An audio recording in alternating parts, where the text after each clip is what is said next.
Hey guys, I'm GK.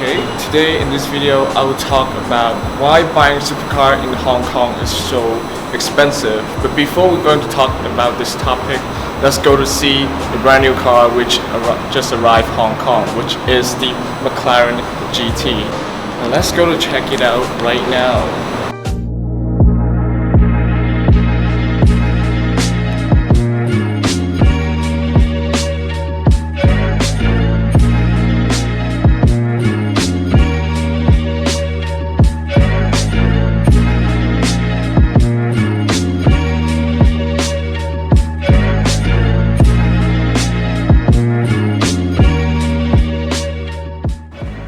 So this is the brand new McLaren GT. You can call it the successor of the 570S GT because it has a pretty similar design and a pretty similar price tag. In Hong Kong, this car costs around 3.5 million Hong Kong dollars, which is around twice the money in the US. The US costs around 210,000 USD starting price, and this one in Hong Kong costs 450,000 US dollars. The reason why it is so expensive is that the tax in Hong Kong is just so expensive. But I just want to talk about this car first because it looks so amazing. Getting in the front headlights, you can find a pretty similar design as the 570S because it has this design on front, but it got rid of the lower parts of it, so it makes the headlights kind of small, just like this. And yeah, from side, gone is the double side. It now has only one side, and yeah, they made the door handles hidden inside here to make the design look more smooth. And it also got a brand new air intake, just like the one on the 720S.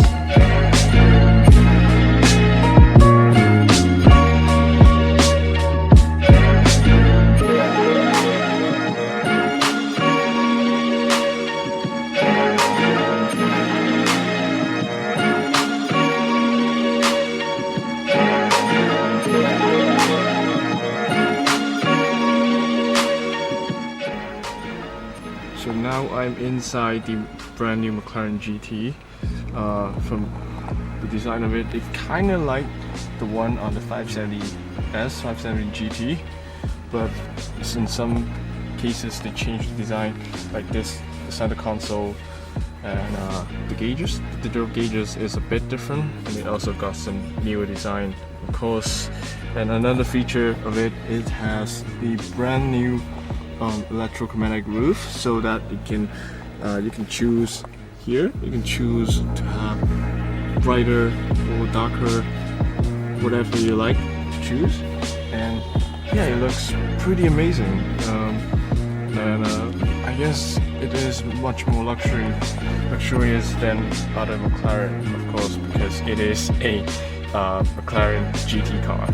So another feature of this McLaren GT is, since it is a GT car, it got a newer hatch, just like the one on the 570 GT, combining the front trunk and the rear hatch.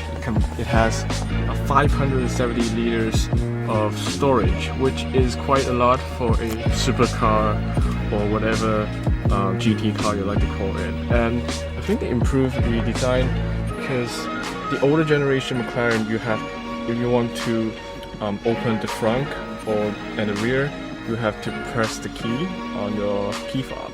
But now on, they have this design right here so that you can just press of a button and then you can just basically open the rear hatch and also the front trunk right here. I think this is a pretty good design, And yeah, I quite like this. And also, as like just like any other McLaren, you can switch the toggle to make it look a bit different. See, this is sport mode, and this is a normal mode, kind of like this, the same. And this is the track mode. Yeah, it makes the design of it looks pretty good. Kind of like this, but I just wish this car has the carbon fiber option, but this one doesn't have. So I wish if people are buying this car, just get the carbon fiber option, make it so much better than this polished stuff. One of the major selling points of this McLaren GT is that it is a GT car with so many storage space. As you can see, it has this giant hatch, which is also electric. As you can see, of course, this car costs over 3 million Hong Kong dollars in Hong Kong. This is pretty kind of big for a supercar, but the storage space isn't that deep, so you can barely fit a golf bag, maybe a bit more right here, and right here. And I kind of like the design that they have this forged carbon, this side, to make it so cool. I like forged carbon because it doesn't look like what the normal carbon looks like, but it just looks so cool. And this has the more traditional carbon fiber trim. And yeah, this is pretty amazing for a supercar. I think it looks pretty stunning, and also got the oil cap right here, cap for the water and oil right here, and you can just press a button to close this extremely giant hatch.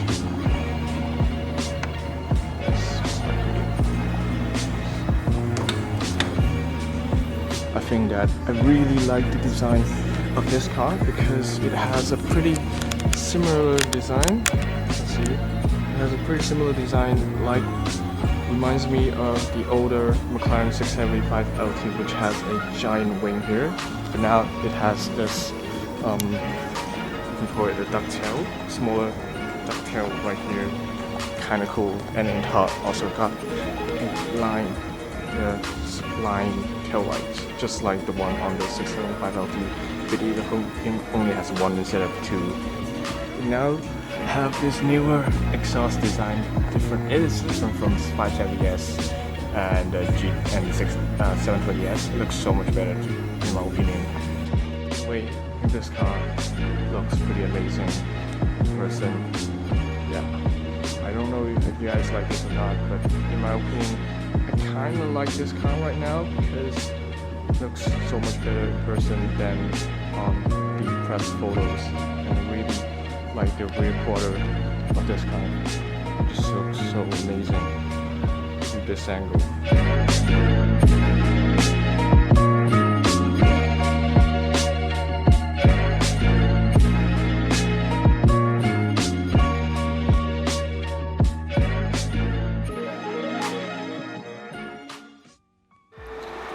So back to today's topic about why is buying a supercar in Hong Kong so expensive. So in Hong Kong we have a thing called the first registration tax. It is for people who are buying a new car, and they have everyone who registered their car has to pay a certain amount of tax.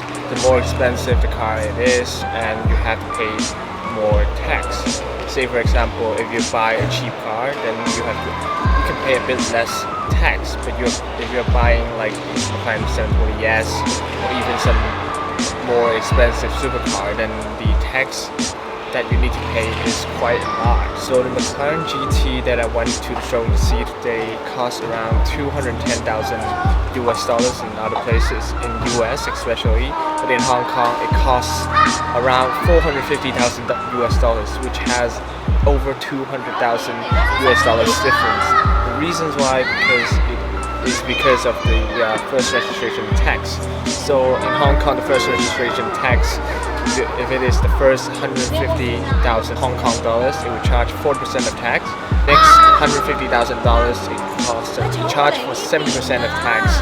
and the remaining $200,000 it would charge for 100%, exceeding $500,000 mark, and then the remaining would charge for 115%. If you're buying a McLaren 720S, for example, you have to pay at least around $3 million with options, of course, just for the tax. So you are paying for around $5 to $6 million if you're buying the 720S in Hong Kong. This is kind of the reasons why not many people are registering their Senna in Hong Kong or any left-hand drive hypercar. So one of the ways people are avoiding to pay for so much for tax is that they use a test plate, a trading plate, instead of having registered. So people are getting a red frame plate or plate with the red numbers that which is the trading plate or the tax plate, and they can use it instead of registering it and drive it on the road. So that's why there are so many hypercars like Senna and a bit more expensive supercar like the recently Pista Spider. People are not registering their cars. Instead, they're using a trading plate instead of registering their cars. So that's the way they can save around $2 to $3 million for tax, and actually they can spend that money on buying another supercar, maybe buy a cheaper portion, something like that. Because the tax rate is so high in Hong Kong, there are so many supercar owners doesn't spec out their supercar that much. I mean, like the cheaper one, maybe like the 570S, the cheaper Portofino, they don't spend a lot of money on options because the depreciation is quite a lot. So I mean, you will lose a lot of money when you sell the car. So people are not spending a lot of money on specing their cars pretty crazy, but except the one that they don't register. Say for example, the people who get the McLaren Senna, they do spend a lot of money on adding options on their car and modifying become cool. So basically, if you buy a McLaren GT in Hong Kong, you are buying the same car, but you are paying the double amount of the price because of the tax rate. So if you're buying a 720S in Hong Kong, it's basically buying two 720S in the States or something like that. I hope you guys enjoyed this video, and make sure to subscribe to my channel, and there are a bit more videos coming in the future. So I hope you guys like it, and I will see you next time.